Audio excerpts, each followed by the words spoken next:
Hey everybody, this is Brant at Nutrition First Coaching. For our Whiteboard Wednesday today, we're going to talk about what I consider the hierarchy of importance for fat loss. So the first one we got on the bottom of the pyramid here is calories. And all this really matters here is calories in, calories out. So that's your in and out. This is the law of thermodynamics in terms of burning calories.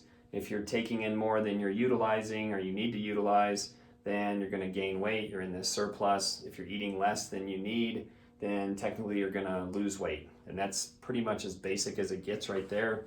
You could be eating sugar here, but if you're in a deficit, you're probably going to still lose weight. They've actually done studies and figured that out. Now that doesn't matter until you get to the next one, which now it's food quality. So this is when we're really starting to look at what I call one of the two Qs.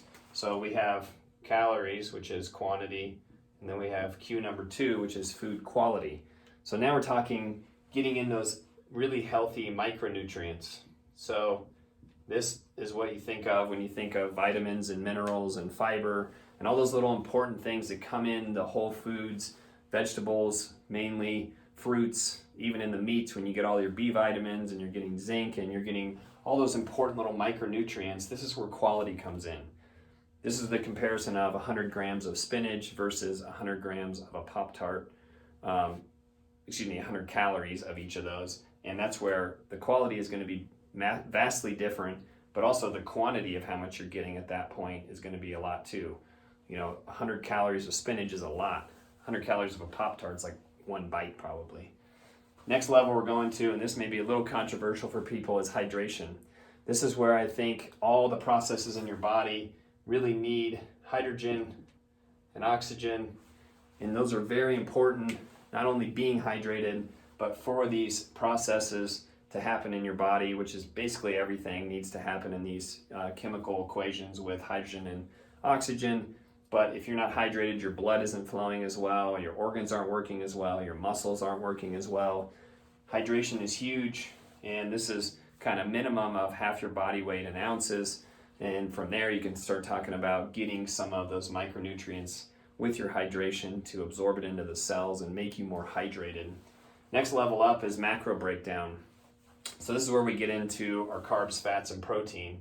This is where everybody wants to jump into, I'm going to cut my macros, I'm going to break them into this, I'm going to eat this many macros here and this many here. This is how far up the chain that is to me.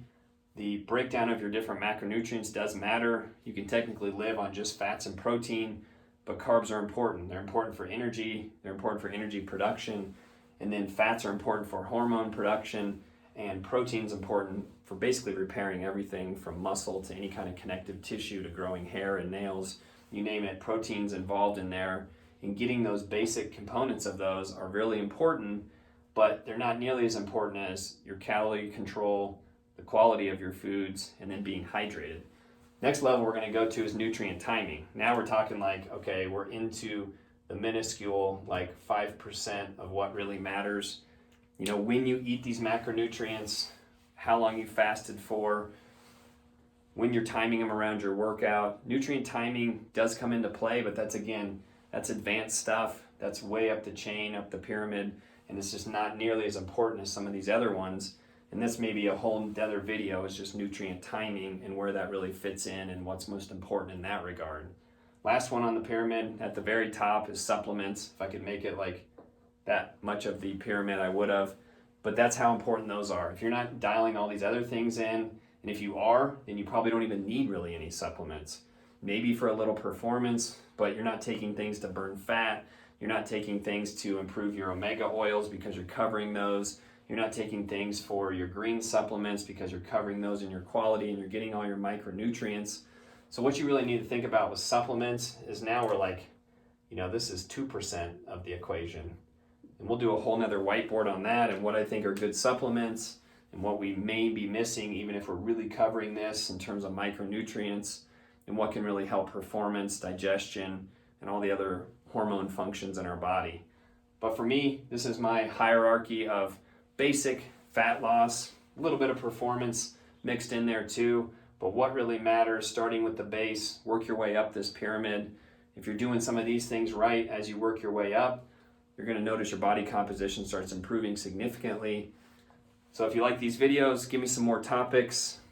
Go down, like and subscribe to them. DM me with some more topics you want to talk about, maybe something spawned off of this, and we'll start hitting more of these every Wednesday. And if we get some good questions, maybe we'll do them a couple times a week. I love doing them. I think it's important to know some of this stuff, debunk some of these myths, and get some of the information out there, get the basics out there, and then we'll start dialing in some of the little percentage points at the top. All right, take care.